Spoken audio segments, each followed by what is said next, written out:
अस्सलाम वालेकुम, मैं हूं लियाकत राज पर।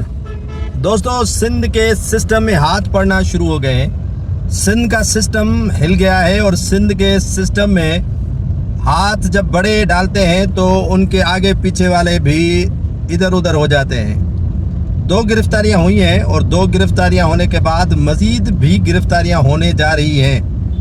बावसूख ज़राए से ये मैं आपको ख़बर दे रहा हूँ, ब्रेकिंग ख़बर है कि सिस्टम के 2 बंदे धर लिए गए हैं। एक कल गिरफ्तार हुआ है और दूसरे को 1 हफ्ता बीत चुका है। 2 बंदे धरने के बाद अब जो उनके आलाकार हैं, सहूलतकार हैं, वो भी तितर बितर होने शुरू हो गए हैं और काफ़ी सिस्टम में जो है वो कहते हैं कि उस तरह के हाथ पड़ना शुरू हो गए हैं जिस तरह के वो लायक थे। कराची की ज़मीनें और कराची समेत सिंध भर के ज़मीनों का इस तरह बंडर बांट करने वालों के ख़िलाफ़ अब तैयारी हो चुकी है। और 2 बंदे जो कराची के सिस्टम को चलाते थे, कराची की ज़मीन के खाते तब्दील करने में इन दोनों अशख़ास का बड़ा कलीदी किरदार था और ये इसी सिस्टम को चला रहे थे कराची में कई सालों से।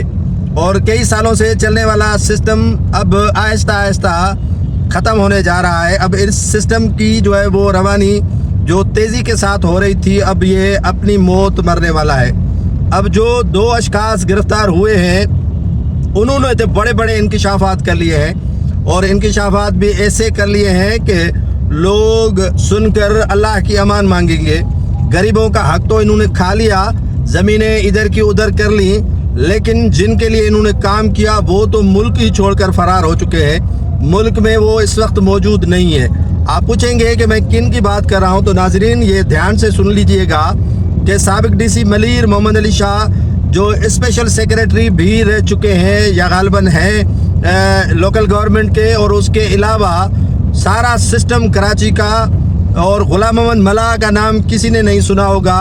अगर नहीं सुना तो आज सुन लीजिएगा कि रेवेन्यू का सिस्टम गुलाम मोहम्मद मल्लाह चला रहा था। उसको 1 हफ्ता हुआ है, उसे उठा लिया गया है, वो गायब है। और गायब भी ऐसा हुआ है कि मेहमान बना है किसी का, और मेहमान बनने के साथ साथ उसी के इशारे पर मोहम्मद अली शाह साबिक DC मलीर को गुज़श्ता रोज़ उठा लिया गया है। साबिक DC मलीर मोहम्मद अली शाह, आपको पता है कि वो AG मजीद का राइट हैंड रहा है और उसके लिए काम करता रहा है, और गुलाम मोहम्मद मल्लाह भी उसी कैंप का हिस्सा था।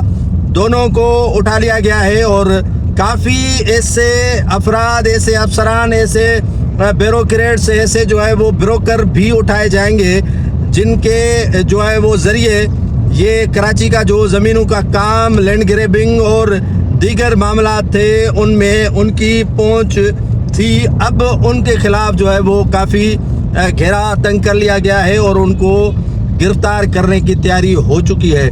मोहम्मद अली शाह के लिए किसी ने नहीं सोचा था कि स्याह सफ़ेद का मालिक मोहम्मद अली शाह इस तरह गिरफ़्तार होगा, और गुलाम मोहम्मद मल्लाह के लिए किसी ने नहीं सोचा होगा कि वो भी इस तरह गिरफ़्तार होगा, और जिनके लिए ये सहूलतकारी कर रहे थे उनके लिए भी किसी ने नहीं सोचा होगा कि ये इस तरह इनसे हाथ खींच लेंगे।